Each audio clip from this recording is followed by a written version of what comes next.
All right, you fans. So we're joined with Bryson Barnes here, folklore legend, breaking down his touchdown throw here in the Rose Bowl. So obviously a unique situation. He comes in when Cam goes down, um, in Pasadena against Ohio State, and comes in and just takes him right down the field. So Bryson, you got first down here. You're in the high red zone.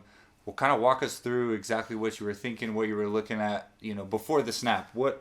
Who were you looking at, and what were you thinking? So when you come out with this, it's kind of just bread and butter play. Down in the red zone, things are going to get more compact. The margin for error definitely has to be minimized because, screw ups are big in the red zone. But you come out, you got a one high safety. So he's just talking about right here, this one high look. Definitely favoring the field side, and I knew that I had Dalton Kincaid on a inside fade, and I liked the matchup on him. And I mean, who doesn't like Dalton Kincaid with the one-on-one matchup? Yeah, take that all day. Yeah, one of the best in the country. And no doubt. So as you hold your eyes, as we go back here, you do a good job. So you get the snap, and you don't look right at him, right? Yep. Walk us through kind of, we talk about playing quarterback and the game within the game. I mean, it's essentially you versus this free safety, right? Yep. And so, like, right here, so he's kind of favoring the field even more. So, like, I mean, yes, my eyes need to go there to begin with just to move him, to keep that one-on-one, not make it a two-on-one, especially with the inside fade. You get a free safety and you're staring that receiver down. It's bound for a pick or a kill shot for your receiver. But he's favoring the field right there, so I just wanted to hold him there with my eyes, make him think that I'm going field side, and then just come back and throw that baby up for Dalton Kincaid right there. Man, what a play. Walk us through, you throw this touchdown to tie it up. What's going through your mind right here? The celebrations are going. What are you thinking? I was just like, holy freaking crap. Like, it didn't seem real. Like, I mean, you think about 90,000 some odd people sure. in that stadium. I mean, you didn't hear a thing. Like, it was just like, oh my gosh, we scored. But then it was just like what's next? What's going to go down? But I was just excited to get down there and give DK some love. Definitely. Awesome stuff. We'll continue on the show here with Dalton and get to the whiteboard and a little more just talking one-on-one shortly. All right, you fans, we're here at the Plan to Win, put on by youfans.net. First show of the 2022 season, so we got Bryson here. Obviously, fan favorite, came in the Rose Bowl and kept us in it, tied it up. But we're actually going to break down the touchdown throw. So last year, if you tuned in, we talked a lot about situational football. So we're actually into two situations here with 2 minute and in the red zone. So Bryson, kind of walk us through what you were thinking here as you walked up to the line of scrimmage and ultimately how you ended up getting the ball to Dalton. Yeah, so you start off, you got a one high safety look. Oftentimes every time you're most of the time getting cover three or man to man, based off the demeanor of these guys in the boundary and the field. They're pretty locked down on their receivers, and it gives me the man to man presentation. But this free safety was kind of favoring this field side.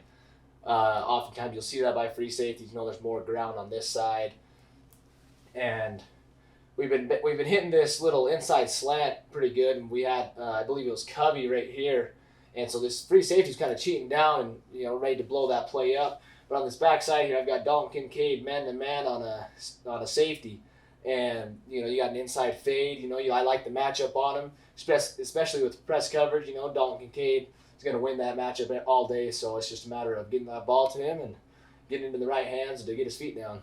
Awesome. All right, you fans, we're sitting down here with Bryson Barnes for a little one-on-one.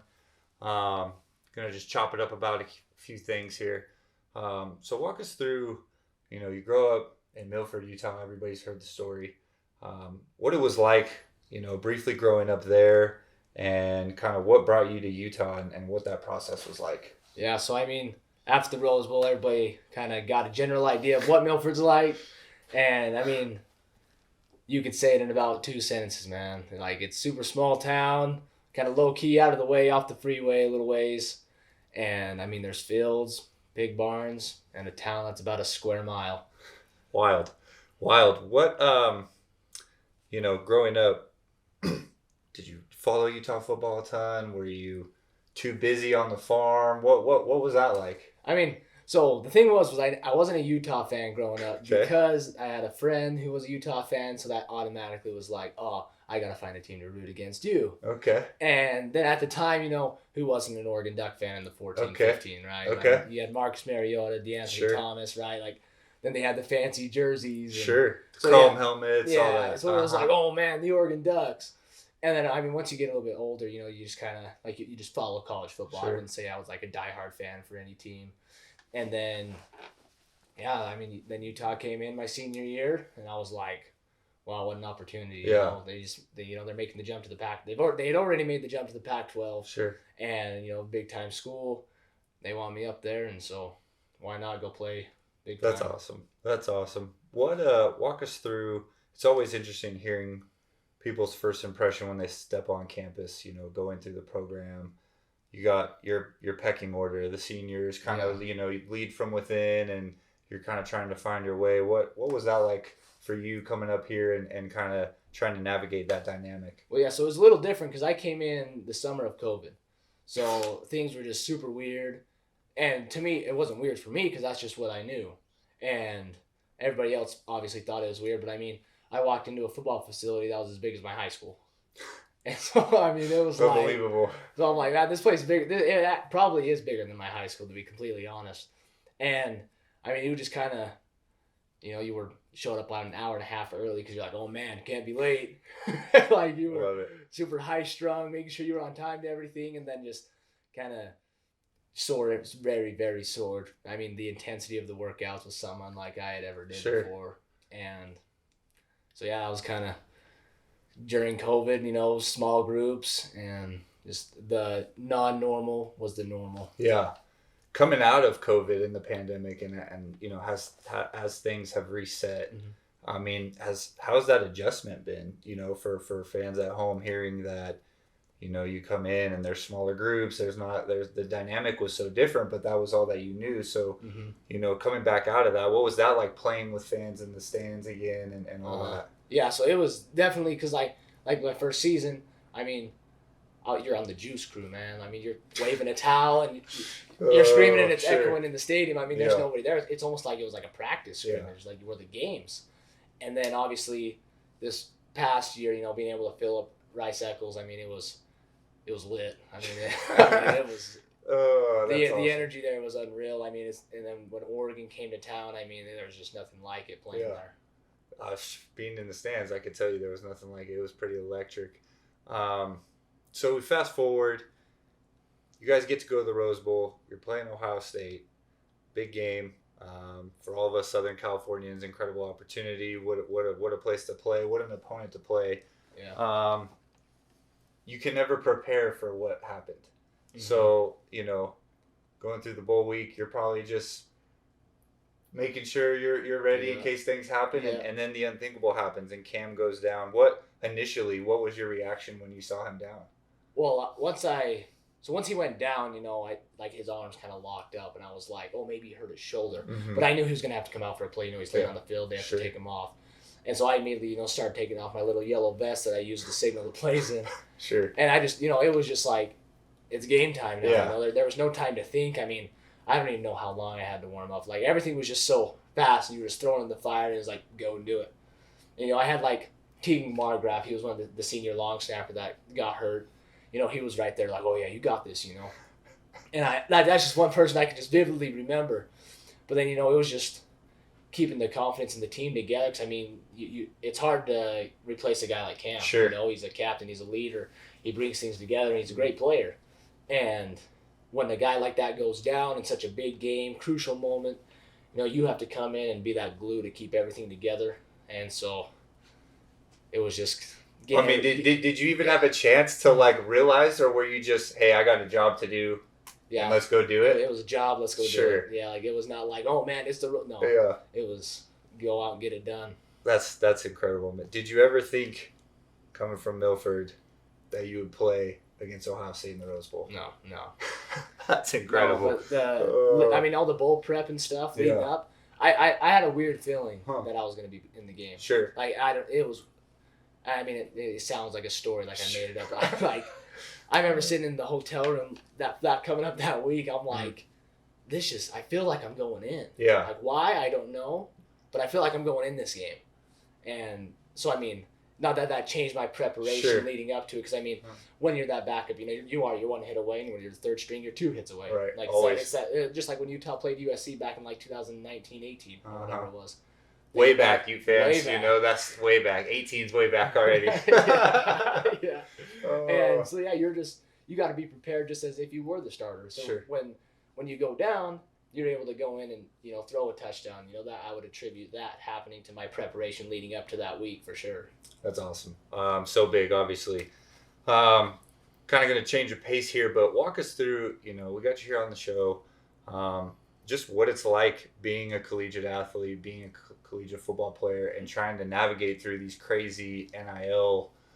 What can you do? What how much? What's allowed? What is that like, and how are you managing that? So, I mean, a lot of people, they decide to get agents. Mm-hmm. And to me, I kind of want to, experience everything. I want to be in contact with people, learn these communication skills and these other little things that go on in the real world, in the real life, and kind of take it upon myself to kind of manage it myself. That would put more stress on me like it would anybody else. But to me, I feel like I'm able to kind of get some life lessons out of it, Sure.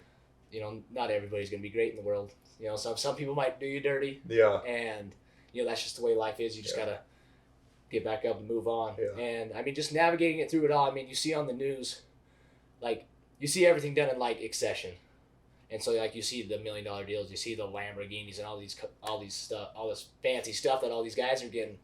And so everybody almost kind of gets a bad taste in their mouth about the NIL stuff. They go, they're just dumping money in players' pockets, completely unfair. What's a 19-year-old kid going to do with $1 million? I mean, that's the stuff you hear about, so everybody kind of gets a bad taste about it.